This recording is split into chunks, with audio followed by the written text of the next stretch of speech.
What's going on, everybody? Thank you so much for tuning in to Ben Travels TV. Hit the like button, hit the subscribe button, and hit that bell so you get a notification every time I drop a new video.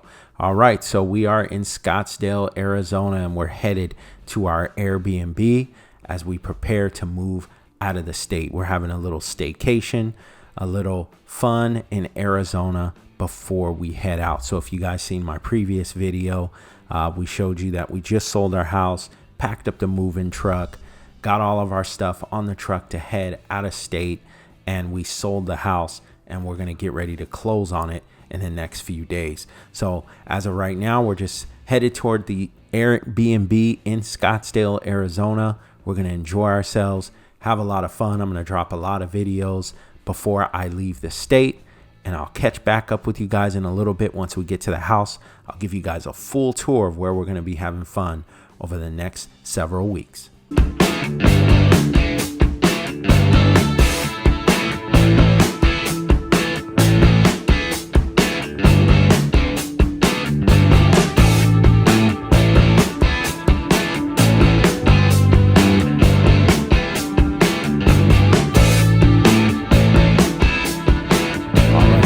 Finally made it to our Airbnb, and this is where we'll be staying for the next 2 weeks until we move out of the state for good. But this is where we're going to be having some fun. So some fun facts about the house and some details.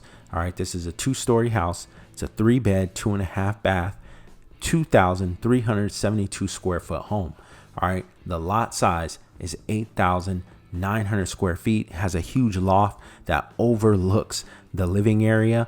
Downstairs, it has a balcony that overlooks the backyard with a nice view, and it also has a swimming pool, and it's a 3-car garage home. The only knock I would say is if it had one more bedroom, but this is definitely my style. High ceilings, lots of natural light is what makes this home so beautiful. I'm telling you, every day that I would wake up around 6 in the morning, I would just open up all the windows and never have the lights on pretty much the entire day. But I just have the lights on now just to showcase the video to you guys. But a beautiful house. I'll check back with you guys in a little bit when we head upstairs.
right, you guys, we're now upstairs. And the only knock I have on this house here is the carpet upstairs. My last house that I just sold had carpet upstairs and I had only tile downstairs. So that's something that I am going to be looking forward to when I purchase my next house, is that there is no carpet. And if it does have carpet, I'm definitely going to put flooring in as soon as possible. But what I loved about this specific Airbnb was this loft area upstairs, right? You've got the 2 nice bedrooms as well. You have I think this is a twin size bed or a queen bed in one room, and then you have the twin beds in the other room, which I let my kids stay in that room. And I did a lot of my work upstairs. Upstairs has all that natural light, the ceiling fans, very large loft area with a view overlooking the living room and also the double French doors overlooking the balcony, right? You've got the balcony with the natural light coming in. You have the view of the swimming pool. Absolutely beautiful. And that's why I chose this Airbnb. I can have coffee out there on the balcony deck, and I can also enjoy the natural light coming in while I work on the computer and set up and play pool and enjoy myself, which I did. And I'll share that with you guys throughout the next coming videos.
All right, you guys, now what I love about the backyard is it's pretty big, right? And they have a decent size side yard, right? Love that gate going all the way up to the gas meter. They did have solar panels as well with smart home features. They laid some concrete down and made a walking path, concrete walking path going all the way to the swimming pool. He has 2 fruit trees, so they have citrus in the backyard with some palm trees as well, and some beautiful desert landscape around the home with agave as well. And they have a fully covered patio deck, right, to block that hot Arizona sun. And you have a nice view of the pool while sitting in your backyard. And I like that walking path that goes all the way to the swimming pool. So really nice. You had a pool guy come out every Tuesday. You had the landscapers come out every Wednesday. It's a nice, peaceful, calm neighborhood, really nice neighbors, and very quiet, right? That's how Arizona is in the summertime because it's so hot. Nobody comes out except for early in the morning or really late at night to walk their dogs or just go out for a walk and get some exercise. But super host, really nice. Gave us a card, bottle of wine, welcoming us, and handled all our requests really well. We loved our stay, and we can't wait to show you guys more on the next several videos before we head out of the state. So this is to be continued. Thanks for watching, you guys. I'll see you on the next one when we jump in the pool, do some cooking, do some shopping, have some fun out in Scottsdale. Thanks for watching. Like, share, subscribe. I'll see you on the next one. I'm out.